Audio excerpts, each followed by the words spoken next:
Hello students, मैं MP board कक्षा 10वीं वाले विद्यार्थियों को गणित सब्जेक्ट के कुछ महत्वपूर्ण प्रश्न बताने वाला हूं। आप लोगों को ये लगता होगा कि जो वार्षिक पेपर का प्रश्न पत्र है वो आसानी से आपको मिल जाएगा। तो मैं आपको बता दूं कि पेपर लीक नहीं होता है, आपको आईएमपी प्रश्न से ही काम चलाना होगा। और आईएमपी प्रश्न मैंने अभी तक देखा है, उसके हिसाब से मैं बता रहा हूँ कि कहाँ कहाँ से प्रश्न आने वाले हैं। अगर आप ये चीज़ उपयोग कर रहे हैं, प्रश्न बैंक का अगर उपयोग कर रहे हैं, तो इसमें जो प्रश्न है वो रेयर प्रश्न है, कठिन भी है, क्योंकि अलग अलग जगह अलग अलग प्रश्नों को दिया हुआ है। तो ये इतना यूजफुल नहीं है। यहाँ से प्रश्न आ रहे हैं लेकिन कम आ रहे हैं, तो फंसने की उम्मीद से अगर देख रहे हो तो ये पूरा यूजलेस है, इसको उपयोग मत करो। और अगर फंसने की दृष्टि से नहीं देख रहे हो, समझने की दृष्टि से देख रहे हो, अगर समझ रहे हो और बना रहे हो, तो उससे रिलेटेड प्रश्न जरूर आ रहा है। ये भी मैं चेक कर रहा था, तो उससे रिलेटेड प्रश्न आ रहा है, तब आप इसकी प्रैक्टिस कर सकते हो। इसमें जितने भी प्रश्न हैं उनकी प्रैक्टिस कर सकते हो। इसकी प्रैक्टिस ना करते हुए मैं आपको एक चीज और दिखाता हूँ। आपके पास तो ये होगा ना गाइड, परीक्षा अध्ययन, परीक्षा अध्ययन होगा। तो परीक्षा अध्ययन के कौन कौन से टॉपिक को पढ़ना है, तो मैं अभी आपको पूरा 2 नंबर वाले प्रश्नों को बताऊंगा। ठीक है, परीक्षा अध्ययन को देखो, और परीक्षा अध्ययन में जो प्रश्न है, जो मैंने ढूंढा है और जो मैं ढूंढा हूँ उनको मैं आपको बता रहा हूँ। बस क्या करना है, उनको बस आपको क्या करना है, पढ़ना है। ऐसा नहीं कि 2-4 प्रश्न पढ़ोगे और अच्छा नंबर आ जाएगा, ऐसा नहीं। ठीक है, जितना बताएंगे उतना को आपको पढ़ना ही पड़ेगा। देखो यहाँ पे कुछ प्रश्न दिए हुए हैं, 1 मिनट में आपको दिखाता हूँ। यहाँ पे एक अभाज्य गुणन देखो, ये है, ये 1 नंबर में आएगा, 2 नंबर में तो नहीं आता ऐसे प्रश्न। ठीक है, ये प्रश्न है। ये क्या किया है भैया, ये 40 को ना गुणनखंड कर दिया। गुणनखंड, ये सिर्फ गुणनखंड है। ठीक है, सिंपल गुणनखंड, गुणनखंड करना तो आता है आप लोगों को, तो ये तो बना लोगे। ठीक है, तो ये प्रश्न जो है ये इंपॉर्टेंट है। ठीक है, इनको देखना है। यहाँ पे 2 प्रश्न है, ये तीनों प्रश्न है, इनको देखना है। बाय द वे ये प्रश्न जो है एग्जाम में नहीं आएगा। ठीक है, मैं पहले ही बता देता हूँ, नहीं आएगा। आपको जो देखना है वो प्रश्न है यहाँ से, रियल प्रश्न ये है। यहाँ पे जो प्रश्न दिया है ना, इसको देख लो, ये पहला प्रश्न। ठीक है, मैं आपको धड़ाधड़ बताते जाता हूँ, प्रैक्टिस करना है इन सबको। ये प्रश्न है, यहाँ पे क्या करना है, इसका भी क्या करना है, गुणनखंड का, 40 का, 42 का और 45 का अलग अलग इन्होंने गुणनखंड कर दिया है, फिर एलसीएम इसका निकाल दिया है।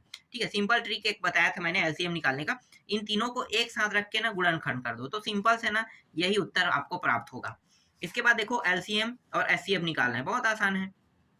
एलसीएम और एचसीएफ निकालना है, तो पहले क्या करोगे, इनका एचसीएफ एलसीएम निकाल सकते हो। ठीक है, निकालना तो आता है ना आप लोगों को। चलो मैं आपको बता रहा हूँ, बस इनको देखते जाओ।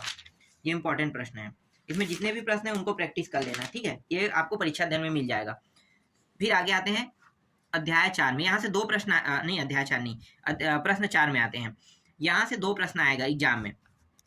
ठीक है, तो यहाँ से 2 प्रश्न आएगा, तो इन्हीं को मैं आपको बता रहा हूँ। ये इसमें क्या है, गुणनखंड विधि द्वारा निम्नलिखित पूर्णांकों के एचसीएफ और एलसीएम ज्ञात कीजिए कह रहा है। तो एचसीएफ और एलसीएम दोनों ज्ञात करना, ये भी बन जाएगा, आसान है। एक को देख लो यहाँ पे, सेम टू सेम जैसा कि वैसे ही आपको करना है, तो इसका सोल्यूशन देने की जरूरत नहीं है। ठीक है, ये प्रश्न देख लेना, कहाँ पे मिलेगा, परीक्षा अध्ययन में मिल जाएगा। ये सारे प्रश्न जो है मैं परीक्षा अध्ययन से बता रहा हूँ। ठीक है, कहाँ तक हो गया, चौथा तक। 5वां में आते हैं। देखो ये मोस्ट आईएमपी प्रश्न है, मोस्ट आईएमपी। ये एग्जाम में ये प्रश्न देखने को मिल सकता है, बहुत ज्यादा चांस है। ये रिकॉर्ड में ना अभी तक इससे पिछले पिछले पिछले ऐसे आते जा रहे हैं लगातार, तो मैं कहूंगा कि ये मोस्ट आईएमपी प्रश्न है। और अभाज्य वाला जो बोलते हैं ना, अभाज्य गुणनखंड विधि से, तो ये भी प्रश्न इंपॉर्टेंट है, इसको देख लेना। और अभी अभी एक प्रश्न जोड़ा गया है, जैसे कि ये वाला, सिद्ध कीजिए कि √5 एक अपरिमेय संख्या, ये प्रश्न इनको जोड़ा गया है, तो ये इंपॉर्टेंट है। एक बनाना सीख गया ना, तो इससे रिलेटेड जितने भी आएगा, अगर 2 बदल दे, मान बदल के देगा तो भी आप बना लोगे। मान बदल के 3 देगा तो भी सेम टू सेम ऐसे ही हल होगा, जैसे ये हल हुआ है वैसे ही हल होगा, सेम टू सेम। तो एक प्रश्न इसकी अच्छे से प्रैक्टिस कर लो, समझ लो कि इन्होंने क्या क्या किया। इसके बाद ना इसके जगह में 2 रख के देखना, किसके जगह, 5 के जगह में, तो भी आपका क्या हो जाएगा, आंसर आ जाएगा। फिर 3 रख के देखना, तो समझ में आ जाएगा कि आपको बार बार यहाँ पे 2 और 3 है ना, उनको प्रैक्टिस करने की जरूरत नहीं पड़ेगा। ठीक है, सेम टू सेम बनेगा। हाँ, इसके बाद देख लेते हैं, यहाँ पे कुछ प्रश्न दिए हुए हैं, यहाँ पे इनकी प्रैक्टिस करना है। तो ये मोस्ट आईएमपी प्रश्न ये है, ये वाला ज़्यादातर देखने को मिल सकता है, इसको देख लेना। ये 3 वाला जो तरीका है ना, जो मैंने बताया था, 5 वाले बनेगा, इसके साथ ये जो -5 है उसको जोड़ देना है, तो उत्तर आ जाएगा आपका। बस वही तो करना है और कुछ नहीं करना है। ठीक है, तो ये सारे प्रश्नों को आपको क्या करना है, प्रैक्टिस कर लेना है। इसके बाद मैं आपको अध्याय 2 में बताता हूँ इंपॉर्टेंट प्रश्न। अध्याय 2 से भी 2 प्रश्न आएंगे, और सबसे सरल प्रश्न ये होता है। यहाँ पे क्या है, शून्यांकों तथा गुणांकों के बीच के संबंध की जांच कीजिए कह रहा है। मतलब शून्यांकों का योगफल और शून्यांकों का गुणनफल निकालना है, बहुत आसान है। ठीक है, इनको देख लेना, प्रैक्टिस कर लेना। अति लघु प्रश्न में सभी प्रश्नों को देखने की जरूरत नहीं है, एक दो तीन ऊपर के 3 प्रश्नों को देख लेना, जो टफ लग रहा है उनको देख लेना, 1-2 प्रश्न, ठीक है। ये तीनों ऊपर के जो देख रहे हो यहीं से कुछ आएगा, एक आध प्रश्न आएगा तो, ठीक है। तो इनमें तीनों में से एक को देख लेना, कैसे बनेगा पता चल जाएगा। उसके बाद बाकी प्रश्नों को और एक बार ट्राई कर लेना, थोड़ा सा कठिन लगे तो, ठीक है। तो यहाँ से आपको प्रश्न देखने को मिलेगा, एक प्रश्न 2 नंबर में, और कहाँ से देखने को मिल सकता है, हाँ ये प्रश्न अभी अभी आया है ना, ये प्रश्न, ये भी इम्पोर्टेंट है। और इसके अलावा यहाँ पे देखो लघुत्तरी में कुछ प्रश्न दिया, ये भी इंपॉर्टेंट है। यहाँ पे क्या है, शून्यांकों का योगफल, ये आगे योगफल है और ये पीछे वाला क्या है, गुणनफल है। यहाँ पे योगफल गुणनफल दिया हुआ है, तो योगफल गुणनफल दिया हुआ, क्या करना है भाई, दी गई संख्या। तो ये इस तरह से यहाँ पे इन्होंने हल किया है, बस निकालना है। इन दोनों को क्या कर दिया है देख लो, यहाँ से a प्लस बी का मान निकल जाएगा, ठीक है, और a plus a into B का मान यहाँ से निकल गया, तो c अपान a, इस तरह से आपको निकाल लेना है। उसके बाद अंत में आपको क्या कर देना है, यहाँ पे लिख देना है। देखो सभी प्रश्न सेम टू सेम हल होगा, सभी प्रश्न, तो जितने प्रश्न है उनकी प्रैक्टिस कर लेना। फिर आते हैं अध्याय 3 में आते हैं। अध्याय 3 में 2 नंबर के हिसाब से कौन कौन से प्रश्न इंपॉर्टेंट है। अध्याय 3 से एक प्रश्न आएगा 2 नंबर के, एक प्रश्न आएगा 4 नंबर के। 4 नंबर वाला मैं बाद में बताऊंगा, अभी सिर्फ 2-2 नंबर के प्रश्न देख लेते हैं, ठीक है। 2-2 नंबर में देखो ये प्रश्न है, यहाँ पे क्या पूछा है, प्रतिच्छेदी मतलब अद्वितीय हल। अद्वितीय हल है, अनेक हल है। देखो 3 इसके नियम होते हैं, एक होता है अद्वितीय हल होता है, जैसे कि ये बता रहा है अद्वितीय हल, अगर यही क्रास है तो अद्वितीय हल है। इसे क्या कहते हैं, अनंत अनेक हल कहते हैं, और इसे क्या कहते हैं, कोई हल नहीं कहते। 3 नियम होते हैं, तीनों नियम यहाँ पे बता दिया है। तो देखो यहाँ पे जो प्रश्न दिया है इनको देख लेना, आपको पता चल जाएगा। इससे एक प्रश्न आएगा, और जब एक प्रश्न आएगा तो उसको आपको इसी तरह से हल करना है। फिर यहाँ पे एक प्रश्न दिया हुआ है, इसको मैं दिखाता हूँ आपको, इनको देखें, है ना। तो यहाँ पे क्या आपका है, देखो रैखिक समीकरण युग्म संगत या असंगत बताना है। संगत असंगत कैसे पता चलेगा, चलो मैं आपको बताता हूँ। देखो संगत है कि असंगत है, यहाँ पे बता देगा, बहुत आसान प्रश्न है। देखो यहाँ पे क्या बताया, उत्तर देखो तीनों का ना, तीनों प्रश्न है। यहाँ पे देखो ए बी सी का, A1 B1 C1 का मान निकालना जानते हो, नहीं जानते हो थोड़ा सा मैं बता देता हूँ। आगे A1 है, ये B1 है, ये C1 है, और ये दूसरा जो दिया है ये वाला समीकरण ना, ये A2 है, B2 है, ये C2 है, बस यही है। जो नंबर दिया है इन्हीं को निकालना होता है इसमें। अब यहाँ पे देखो ये क्या बता रहा है, ये सभी क्या है, बराबर नहीं, मतलब अद्वितीय हल है। इसे अद्वितीय हल होना मतलब संगत कहलाता है, ठीक है। ये कोई हल नहीं है, इसे असंगत कहते हैं। मतलब यहाँ पे एक बराबर रहेगा, लास्ट वाला कट जाएगा, तो इसे असंगत कहते हैं। और इसे भी संगत कहेंगे, तीनों क्या है, बराबर हो तो संगत है, ठीक है। तो इस तरह से 3 नियम होते हैं। और यहाँ पे जो लघुत्तरी प्रश्न है, यहाँ से आपको एक प्रश्न देखने को मिलेगा, लेकिन मैं अभी आपको नहीं बताऊंगा। क्यों, इसलिए क्यों नहीं बताऊंगा, क्योंकि यहाँ से जो प्रश्न आएगा वो 4 नंबर में आएगा। तो 4 नंबर वाले प्रश्न 4 नंबर के हिसाब से देखेंगे, ठीक है। और प्रश्न है कि यहाँ पे 2 नंबर में देख लेते हैं, है 2 नंबर में अभी और प्रश्न है। 1 मिनट थोड़ा सा रुकते हैं, मैंने कहाँ कहाँ तक दिखा था, ये भी है, ये 4 नंबर वाला है, 4 नंबर का है, ठीक है। 4 नंबर में है, हाँ कुछ प्रश्न यहाँ से है, ये छोटा छोटा प्रश्न है, देखो छोटा छोटा प्रश्न ये है। ये वाला प्रश्न जो है ये 2 नंबर वाला प्रश्न है, ठीक है। यहाँ पे जो तीनों टॉपिक इनकी प्रैक्टिस कर लेना है, थोड़ा सा छोटा छोटा प्रश्न है, समझ में आ जाएगा, ठीक है। तो ये कितने हैं, 3 प्रश्न हैं। इसके बाद और कोई प्रश्न दिखाई दे रहे हैं क्या, नहीं, इसके बाद तो सब 4-4 नंबर के हैं। फिर ये वाला प्रश्न देखो, ये चौथा प्रश्न है, ये सब 2-2 नंबर के प्रश्न हैं। यहाँ से आपको एक प्रश्न देखने को मिल सकता है, ठीक है। मिल सकता है क्या भैया, मिलेगा, चलो मिलेगा कह रहे हैं, मिल सकता वाले बात खत्म करो। यहाँ से हाँ, यहाँ से मिल सकता है जरूर, यहाँ से एक प्रश्न देखने को मिल सकता है, ठीक है। प्रश्न क्रम 5 में यहाँ पे 4-5 प्रश्न है, इनको देख लेना। उसके बाद और कोई इंपॉर्टेंट है, उसके बाद और जो प्रश्न है वो इंपॉर्टेंट नहीं है, उसको अब मत देखना आप लोग, ठीक है। हो गया, इतना ही प्रश्न देखना है, और है लेकिन छोड़ रहे हैं हम लोग, उतना काफी है। चलो इस अध्याय से, इसके बाद द्विघात समीकरण अध्याय 4 से देख लेते हैं। अध्याय 4 से कौन कौन से प्रश्न इंपॉर्टेंट है, हाँ अध्याय 4 से देखो, ये अध्याय 4 है, ठीक है। इसमें जांच कीजिए कि क्या निम्न द्विघात समीकरण है, बताना है। द्विघात समीकरण है नहीं, तो इनमें कितने प्रश्न, 8 प्रश्न। एक प्रश्न को देखोगे समझ में आ जाएगा कैसे बना है, ठीक है। इनकी प्रैक्टिस कर लेना।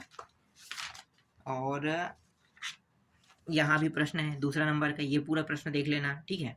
3 नंबर से यहाँ से तो प्रश्न आए हुए थे एग्जाम में, तो ज़्यादातर चांस है यहाँ से फिर से इस साल भी देखने को मिलेगा, ठीक है। हो सकता है इन दोनों में से कोई एक आ जाए या ये रिपीट हो जाए। और यहाँ पे और कुछ प्रश्न दिया हुआ है, ये भी 2 नंबर के लायक है। ये सारे प्रश्न देख लेना। क्या बताना भाई, द्विघात समीकरण के मूल ज्ञात करना है, मतलब गुणनखंड कर देना, गुणनखंड करोगे तो मूल निकल जाएगा। इसको हम कौन सी विधि कहते हैं, गुणनखंड विधि। ये प्रश्न इंपॉर्टेंट है। और यहाँ पे ये प्रश्न इंपॉर्टेंट है, देखो ये वाला, मूल ज्ञात कीजिए कह रहे हैं। मूल ज्ञात करना है, वही गुणनखंड वाला है। गुणनखंड करके आप मूल ज्ञात कर सकते हैं। और दूसरा विधि है श्रीधराचार्य के सूत्र विधि, जिसे हम सूत्र विधि कहते हैं, या श्रीधराचार्य विधि। 2 विधियों में से किसी एक विधि का उपयोग करके आप कर सकते हैं। गुणनखंड विधि से हल कर सकते हैं या श्रीधराचार्य की विधि से भी हल कर सकते हैं। ठीक है, ये हो गया। और इम्पॉर्टेंट इसमें तो और कुछ इंपॉर्टेंट है, ये भी है, तीसरा वाला भी इंपॉर्टेंट है। यहाँ पे 2 प्रश्न है, दोनों देख लेना। चौथा में क्या दिया हुआ है, चौथा में 5वां है यार, यहाँ तो अच्छा खासा लंबा लगा हो लाइन। ठीक है, 2 क्रमागत धनात्मक संख्या, इसमें जो कुछ प्रश्न दिए हुए हैं ना परीक्षा अध्ययन में, उसको उसमें देख लेना। चौथा है, 5वां है, 6वां है, 7वां है। ठीक है, 8वां छोड़ देना, 9वां है। और इसके बाद है और कुछ प्रश्न है, लेकिन इसमें बहुत सारे प्रश्न इंपॉर्टेंट है। थोड़ा सा आगे बढ़कर और प्रैक्टिस कर लेना। ठीक है, जितना बताएं उतना देख लो, काफी है। एक प्रश्न अथवा में आएगा, एक प्रश्न अगला आएगा, तो काफी है उतना। चलो आगे देखते हैं। 5वां में इंपॉर्टेंट प्रश्न देख लेते हैं। 5वां में ज्यादा प्रश्न तो नहीं देखेंगे, 5वां में थोड़ा सा देखेंगे। देखो 5वां में 2-3 टाइप के प्रश्न आएंगे। एक एपी ज्ञात करना, जैसे यहाँ पे दिया है, इसको हल देख लो। ठीक है, ये हो गया। इसमें 81 दिया हो, ये सेम टू सेम है, इससे रिलेटेड प्रश्न है, तो और देखने की जरूरत नहीं है। इसके बाद देखो यहाँ पे तीसरा प्रश्न है, इसमें 205 दिया है, ये भी सेम टू सेम, जो अभी बता रहा हूँ ना, पहला दूसरा सेम टू सेम, वैसे ही ये भी हल होगा। ठीक है, तो ये सेम टू सेम है, तीनों प्रश्न एक जैसे। एक प्रश्न का प्रैक्टिस कर लेना, दूसरा आपको समझ में आ जाएगा, किसी भी एक प्रश्न को। फिर यहाँ पे ये भी सेम टू सेम वैसा ही है। यहाँ पे क्या पद 150, मतलब एल वाला जो है ना, यही वाला सेम टू सेम है। यहाँ भी वही है, इसकी प्रैक्टिस करने की जरूरत नहीं है, समझ में आ जाएगा ये। हाँ, ये थोड़ा अलग प्रकार के प्रश्न है, इसको देख लेना। ठीक है, अलग प्रकार के प्रश्न है। 6वां देख लेना, ये इंपॉर्टेंट है। 7वां देख लेना, इंपॉर्टेंट है। और ये इसमें क्या है, 54वां और पद में 132, मतलब ये भी इंपॉर्टेंट है। ठीक है, और यहाँ पे क्या, 2 समांतर श्रेणियों के सवर, ये देख लेना, ये प्रश्न एग्जाम में आता भी है, और ये प्रश्न भी इंपॉर्टेंट है। इसके अलावा 11वां प्रश्न इंपॉर्टेंट है।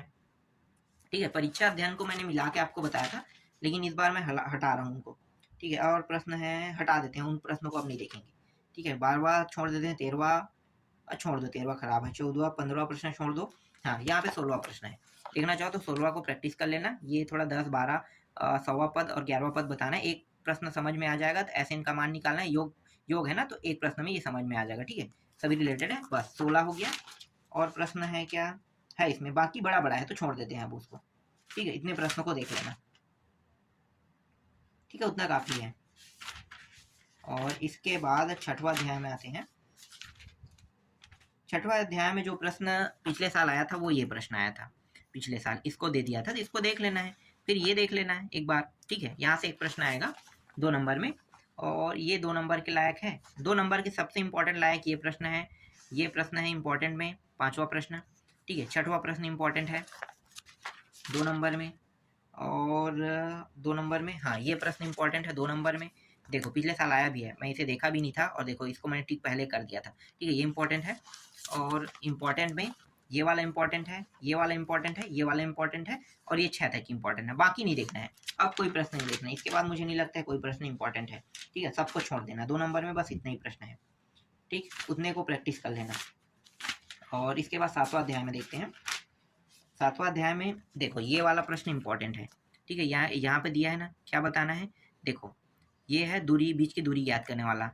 ये प्रश्न बहुत सरल है। ठीक है, ये प्रश्न देख लेना। और यहाँ पे देखो ये वाला जो है, ये भी इंपॉर्टेंट है। ठीक है, दूसरा प्रश्न, तीसरा प्रश्न भी इंपॉर्टेंट है।